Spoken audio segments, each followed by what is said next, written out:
Jeremy Garman said, fostering is not about us. It never was and never will be. Foster care is about serving, loving others, and being a consistent in child lives that is going through a really difficult situation. Good afternoon, everyone. I want you to imagine for a few seconds being a child separated from your family, not knowing when you're going to see them again, being placed in an unfamiliar home, not even knowing what's going on. Take a moment and think about that. Because somewhere in the United States, there's a child that's going through that very situation right now. This afternoon, we're going to embark on an exploration of foster care, a system that's designed for temporary care and support for children that are in need. I will be discussing three fundamental aspects of foster care. First, I will introduce to you the different types of foster placement.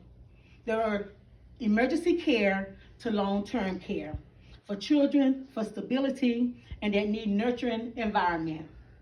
Second, we will talk about the different challenges that foster homes and the systematic issues of foster care.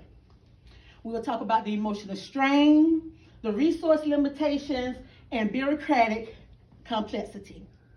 And last, we will discuss reunification and healing, where children strive to find stability and a sense of belonging. My goal this afternoon as a former foster parent is to deepen your understanding of foster care that protect vulnerable children, empower families and community to provide love, support for every child that deserves it. The landscape of foster care is shaped by different placement types, compounded by children faced by foster family and systematic issues, all of which underscore the critical importance of effective reunification and healing process to ensure their well-being and stability in child care. First, there are 6 types of placements that I will discuss. There are more, but we're going to talk about the 6. There's relative kinship, non-relative kinship, traditional, specialized therapeutic or mental health care, emergency, and respite care. Now, I know you must be wondering, what are the differences? Well, there are differences, and they all tailor to meet the unique needs of children who are temporarily moved from their homes to ensure their safety and concerns for their family. Relative kinship are children that are placed in care, of course, with relatives. According to the KVC Health System 2014-24, 2.7 million grandparents are raising grandchildren in the U.S. Now, under the umbrella of relative kinship, you have informal kinship. Now, informal kinship is when the parent places the child for some reason with other relatives, and they still have legal guardianship and custody over their children. Next, there is voluntary kinship.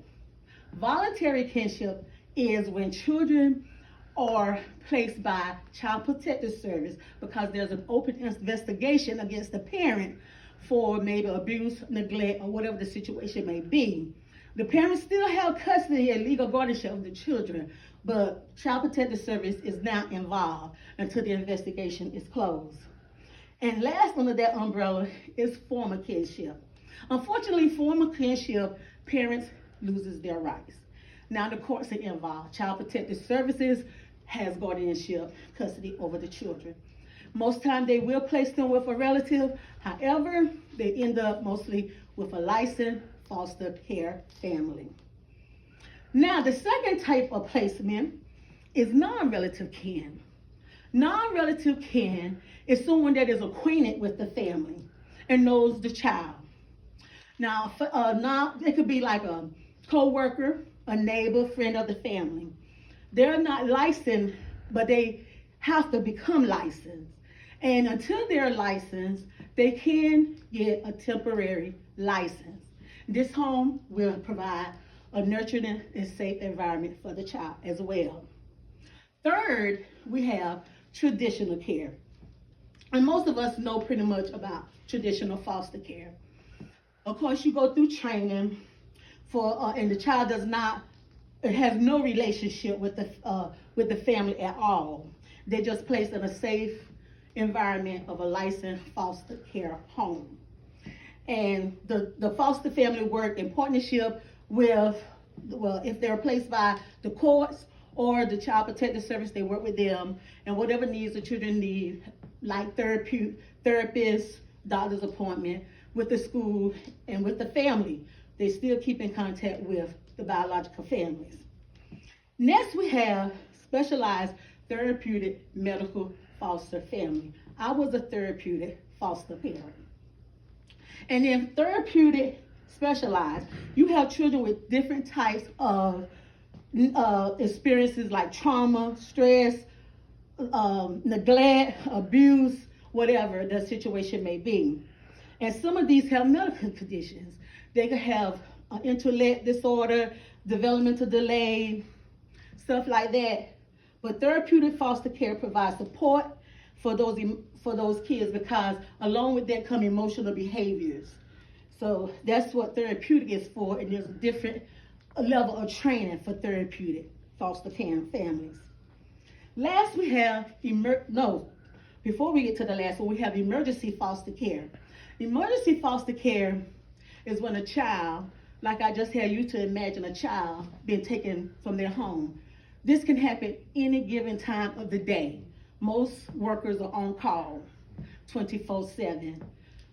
They'll go and get that child, remove them from the home, just like that. They'll call a licensed foster, and they are placed in licensed foster homes when it's an emergency care. You don't know the situation. They just call you and they say, can you take this child for whatever reason? And this happened to me with 2 children, but they wasn't removed from their home. They was already in foster care, but they was removed from another foster home. Never knew the situation. Last, we have respite care, one of my favorites. Respite care is for the therapeutic foster parent. Respite care is for children who already has a foster care home, but the foster parent might need a break to regenerate, or to just need a break, to get away, go on vacation, because most times you can't take the children with you, because remember, foster parents do not have legal custody. So they have to get permission for certain things, especially when they're traveling out of town. So that's respite care is for that. Another important issue that often goes unnoticed is the challenges within the foster care system and the systematic issues. Foster care, as we know, is a safety net for children that is in need, but they face significant hurdles that impact its ability to provide the best care for support. So let's explore some of the challenges. Trauma and emotional issues. Many children enter foster care have been experiencing trauma, abuse, neglect, or separation from family. That is the biggest one, separation from families, because these children has no clue why they have to leave their parents. Trauma will come from that, okay? So, next we have placement instability. Children in foster care often experience multiple placement, moving from one foster care home to another. And that's why it's important to have the training, because in this, you just don't, if you can't handle that situation, that child might end up being removed, or the child might run away, the child be removed. So that's one of the other reasons that this is a challenge, because of those so many moves. This instability can disrupt their sense of security. This interruption can impact emotional and psychological well-being. It can also affect the children's education. According to a study by the Ann E. Casey Foundation, children in foster care receive constant support and stability are more likely to graduate from high school compared to those experiencing multiple placement changes. And this is true. Stability provides children with a nurturing and secure environment. Constant, children can form lasting bond and care from people who provide stability and guidance. Placement stability also impacts children's chance of reunification, which we will discuss in another area. Adoption and guardianship. December 2016 ASPE research brief, which is an article called Patterns of Foster Care Placement and Family Reunification, states among children with 3 or more placement, only 34.4% remain reunified, far fewer than the 89.4% of children who remain unified after experiencing a single placement. Lisa Myers, a foster parent and adopted parent, said, "Placement stability is a must, not an option." Transitioning to adulthood is another challenge. Because these children age out of foster care, this could present an onset of challenges by itself. Because becoming a young adult, facing difficulty in securing stable housing, employment, and continuing their education without families. Support, network that may take for granted. They just have nobody. And most time, foster parent is just that. A foster parent, once they age out, they just age out. Regina, a former foster teen, was placed in group home at the age of 14 because of family trauma and that caused her to have behaviors and run away from home. At the age of 16, she entered foster care. In her foster home, she found stability, love, and encouragement to be a beautiful and awesome young lady. With the support of her foster mom, Regina's behavior improved, her school attendance got better, and eventually she realized there was more to life than the poverty living and had a purpose to graduate high school and to further her education. After aging out of foster care, she was one of the lucky ones. She continued to live with her foster mom, and until this day, her and her foster mom has a mother and daughter bond. The foster care system itself faces many challenges, like resource shortage and bureaucratic delays that can impact the qualities of care provided, and overcrowding. That's one of the biggest, overcrowding. Because according to 2024 U.S. FACTS, the most recent report from 2021 shows that an estimated of 606,031 children passed through the U.S. foster care system over the course of 1 year. However, over the last 2 decades, the number of children in foster care did decline, except for the 5-year span between 2013 and 2018.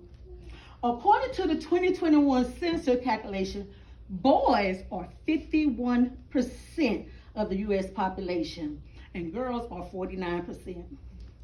And as of September 30th, 2021, there was 14,380 young adults ages 18 to 20 in foster care. North Carolina has over 12,000 children in foster care, with only about 5,000 licensed foster homes. That's not enough. Now, California has 47,871 kids in foster care. That's the most of any state. Texas has the second most of 28,042 kids in foster care. Also, the average age of children in foster care is 8.6 years old, with a significant number of teenagers in need of a stable home. Now, addressing these challenges requires a team effort involving social service, healthcare providers, educators, policymakers, and community organizations. Despite these challenges, dedicated foster parents and caregivers work tireless to provide love, stability, and support to these children in the time while they're in the foster care. Now, lastly, we're going to talk about reunification and healing. The primary goal of foster care is to reunification with the biological family. Reunification provides children with a sense of stability and permanency. It reduces the trauma of separation and foster emotional healing by allowing children to return to their familiar environment. For children who cannot return to their biological family, the foster care systems strive to find placement so the children can be adopted or have legal guardianship. Healing in foster care refers to the process of emotion and psychological recovery for the children who have experienced trauma, separation, and instability. Kelly, a former foster teen, at the age of 15, entered foster care due to behavior and self-harm. During her time in foster care, she received therapy to address trauma and to build coping skills. Through family counseling and support service, Kelly and her biological mom made a significant progress in addressing their issue. And after 1 year in foster care, she was successfully reunited with her mom in a safe environment. Now, they had outgoing support to ensure that they continue their healing. But Kelly did not lose contact with her foster mom. Kelly, to this day, still call her foster mom mom. She still participates in family gathering and events. In conclusion, we have explored 3 key aspects of foster care system: the diverse types of foster care placement, the challenge faced by foster family, and the systematic issues, and the critical process of reunification and healing for children and family. I hope that you have gained insight into both the complexity and opportunities within foster care and understand that each aspect plays a critical role in shaping the experience and outcome of children and families involved in foster care system. Thank you.